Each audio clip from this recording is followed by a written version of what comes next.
न बिजली न गाड़ियां, लोग खेतों में रहते थे और जीवन बहुत सादा था। उस समय समाज वैदिक नियमों से चलता था। हर चीज के लिए एक नियम थे, जैसे विवाह के लिए भी, संतान के लिए भी और परिवार के लिए भी। और उसी समय की एक परंपरा थी नियोग प्रथा। इसका मतलब था कि अगर किसी औरत का पति मर जाए और उसके बच्चे न हो, तो वह अपने परिवार की अनुमति से किसी दूसरे पुरुष से संतान प्राप्त कर सकती थी और वो बच्चा उस मरे हुए पति का बच्चा माना जाता था, न कि उस आदमी का जिससे वो बच्चा हुआ है। और ये सुनने में बहुत अजीब लगता है, लेकिन उस जमाने में यह पूरी तरह से सामान्य और मान्य था। इस प्रथा से उस जमाने में किसी को कोई प्रॉब्लम नहीं होती थी। दरअसल उस समय लोगों का सबसे बड़ा सपना होता था अपना वंश आगे बढ़ाना, क्योंकि वंश का मतलब था नाम, पहचान और समाज में इज्जत। अगर कोई आदमी बिना संतान के मर जाता तो उसके नाम पर किसी का नाम नहीं रहता था। लोग उसे अपूर्ण जीवन मानते थे, यानी अधूरा जीवन। इसलिए समाज में यह तरीका निकाला गया कि अगर पति की मृत्यु हो जाए तो उसकी पत्नी किसी योग्य पुरुष से बच्चा पैदा करे, जिससे वंश चलता रहे। और यही थी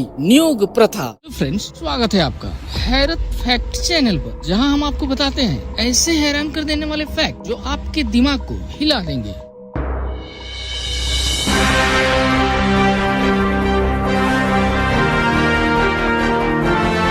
नियोग कोई भी व्यक्ति नहीं कर सकता था। यह केवल पवित्र, ज्ञानी या परिवार का सदस्य कर सकता था। अक्सर यह जिम्मेदारी देवर यानी पति का भाई को दी जाती थी, या किसी ब्राह्मण या ऋषि को बुलाया जाता था जो धर्म और संस्कारों में निपुण हो। यह सब काम समाज की अनुमति से होता था, चोरी चुपके नहीं होता था, बल्कि सबके सामने ये बात तय होती थी। और सबसे हैरानी वाली बात ये थी, ये कोई प्रेम नहीं था या कोई शादी नहीं थी, सिर्फ वंश बढ़ाने का काम था। महाभारत में राजा विचित्रवीर्य की मौत हो गई थी और उनके कोई बच्चे नहीं थे, और उनकी माँ सत्यवती बहुत चिंतित थी, क्योंकि अगर राजा का वंश खत्म हो जाता तो हस्तिनापुर का सिंहासन खाली रह जाता। सत्यवती ने अपने पहले पुत्र व्यास मुनि को बुलाया। व्यास मुनि बहुत ज्ञानी थे और उन्होंने नियोग प्रथा के जरिए राजा विचित्रवीर्य की पत्नियों से 3 संतानें पैदा की, धृतराष्ट्र, पांडु, विदुर। यही तीनों आगे चलकर कौरव और पांडवों की कहानी की जड़ बने। यानी अगर नियोग प्रथा न होती तो शायद महाभारत ही नहीं होती। उस जमाने में लोग इस प्रथा को गलत नहीं मानते थे। उनके लिए यह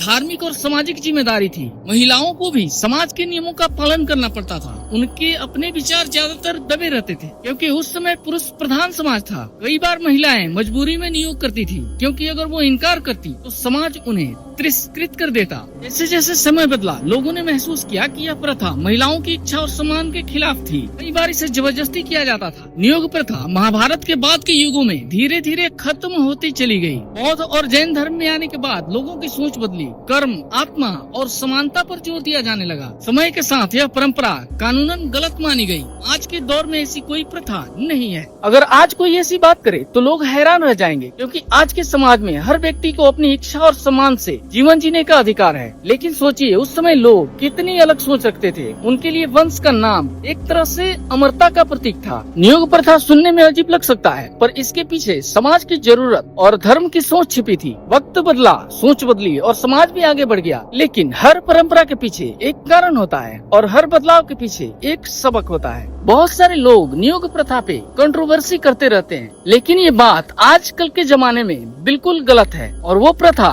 खत्म हो गई है। इस वीडियो से आपने क्या सीखा या आपके दिमाग में क्या चल रहा है, आप कमेंट सेक्शन में अपनी राय दे सकते हैं। और अभी तक आप हमारे चैनल को सब्सक्राइब नहीं किए हैं तो जल्दी से जल्दी चैनल को सब्सक्राइब कर दीजिए और बेल आइकन प्रेस कर दीजिए, ताकि हर नई वीडियो की अपडेट आपको मिलती रहे।